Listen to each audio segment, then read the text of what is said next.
Welcome to the FDNY exam video segment. This video is designed to accompany the operations manual and question set found on our website and in the review guide. Please note, not all videos deal directly with firefighting because the actual test includes material not related to firefighting. Also, we kept the videos very simple to avoid distractions. They were not intended for your entertainment. Sharpening a chainsaw is a necessary part of maintenance. Regular sharpening will make the saw cut more reliably and safely. First, don safety goggles and work gloves. Select the correct diameter round file to suit the chain pitch. Consult the round file pitch guide to determine the correct diameter round file. Use only special saw sharpening files. Hold the file handle firmly with one hand and guide the file with the other hand across the cutter on the forward stroke. Start with a master cutter and position the file so that you can apply pressure and file from the inside to the outside of the cutter.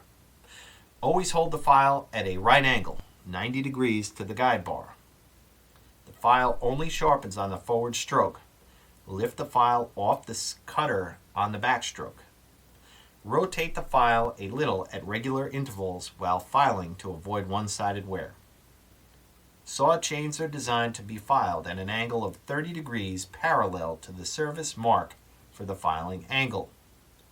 Hold the file so that 1/4 of its diameter projects above the top plate. The cutting edge is properly sharpened when it is uniformly bright.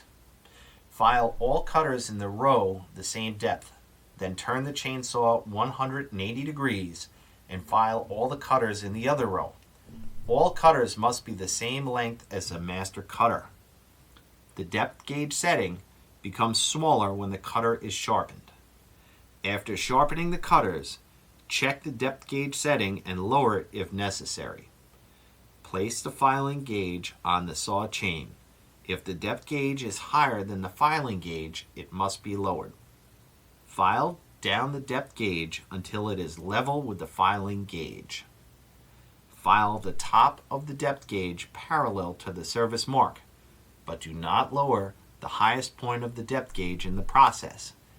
Take care not to touch the freshly sharpened cutter with the flat file. The risk of kickback is increased if the depth gauge is set too low.